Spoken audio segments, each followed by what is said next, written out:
Good morning. Let's read chapter 8.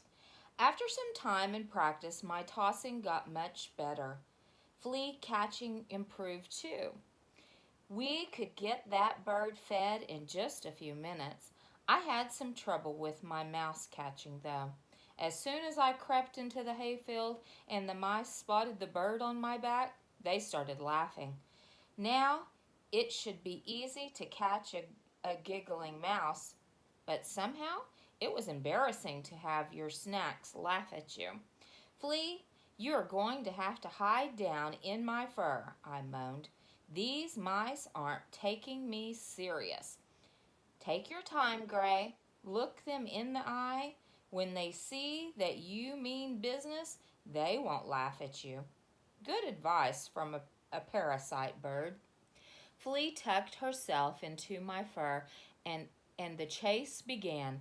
I I looked those mice in the eye, and sure enough, it was no time at all before I had a trophy to take back to the house. As we walked past the woodpile, Flea began grabbing and tugging on my fur. Gray, there's the snake, she cheeped. So I looked at the woodpile. Curled up near the bottom of the tree was the snake. He raised his head. Clinging to my hair, Flea began to bounce up and down. Hurry, Gray, get away! That's just bull snake. But Mama warned me about snake. She said that snakes are as bad as cats when it comes to eating baby birds. I rolled my eyes and looked up at her. I thought you wanted to be eaten. That's what you kept saying yesterday. Eat me. That was yesterday when I was starving. Now that my tummy is full, I don't want to be eaten. I started to explain to Flea that Bull Snake wouldn't bother her.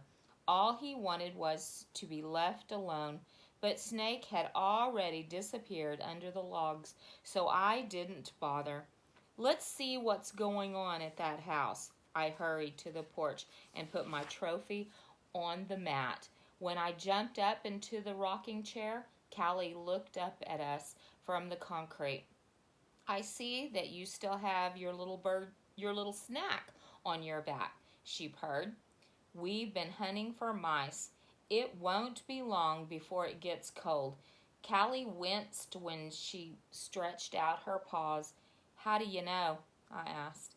Arthritis. Callie flinched again when she arched her back. My old bones and joints are getting kind of sore when a cold front is coming. I glanced at the front door. Does the mama let you in when it gets cold? Yes. Do you think she'll let me come in too? Yes, I think so. I smiled. No problem. I will enjoy spending more time in the house. It makes me almost look forward to winter. But you do have one little problem, Callie said. She didn't look me in the eye when she spoke. I felt my eyes rolling upward, trying to follow her glance.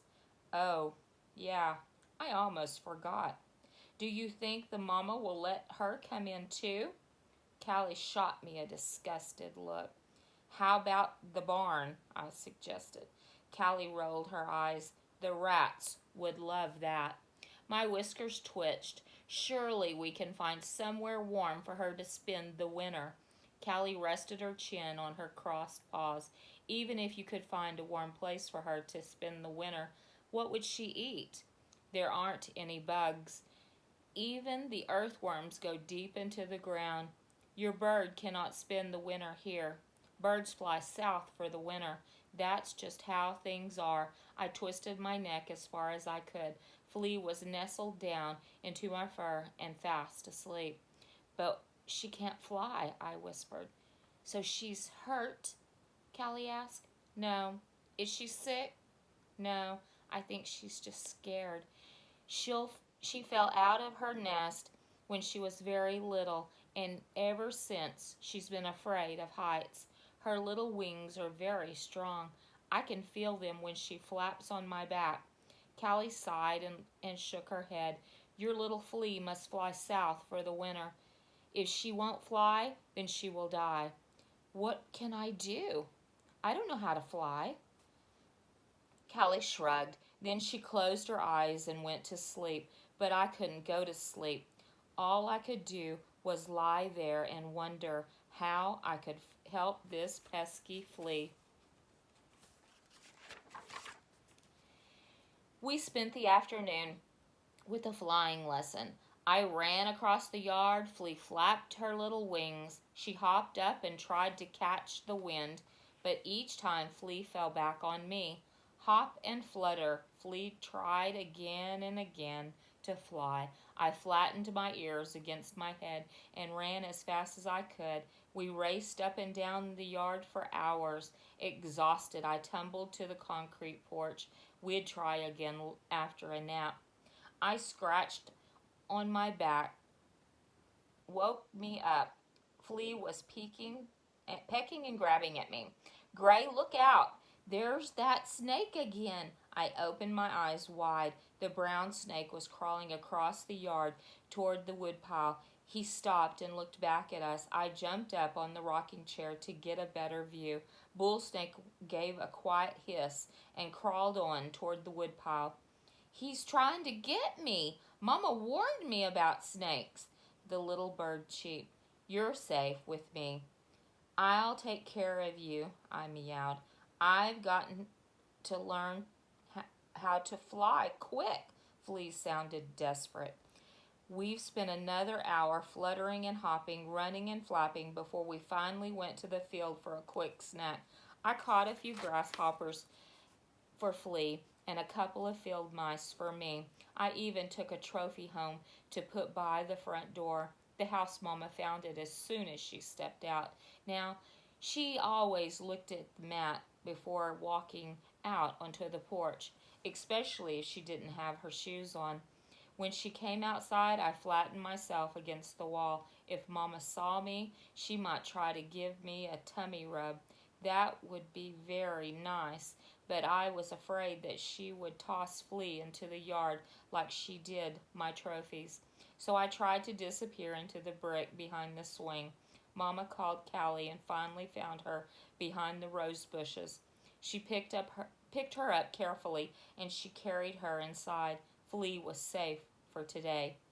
Hey, Flea, we have to find some way for you to get off my back for just a little while. I need a good tummy rub from the mama. I suddenly missed those rubs that I got from her. Find me some dirt to dig in, Gray. Flea chirped. I could use a nice juicy worm. Those grasshoppers are very dry. I went to the flower garden in the backyard where I had seen the dog digging. The dirt was soft there. Muffy was sound asleep in a patch of sunlight at the far side of the yard.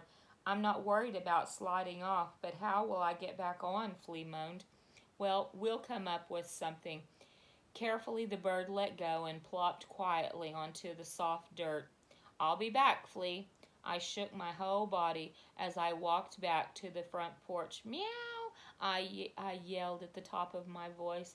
I had to get my tummy rubbed. Meow! I repeated. Finally, I reached my front paws up to the middle of the screen door. I stretched out my claws and scratched the screen. I made as much noise as I could. It didn't take long before I heard the mama coming. Gray, where have you been? Mama reached down and picked me up. She sat on the swing and petted me. She started with my ears and chin, then my back and tail. I was feeling quite sleepy by the time she finished with my tummy. It's late, Gray. I have to go in. She set me down on the rocker and walked to the door. With a gentle smile, she closed it behind her. Suddenly, I remembered Flea and hurried to the backyard. The old dog was still asleep in the far corner. What took you so long, Gray? I've been finished with my hunt for a long time.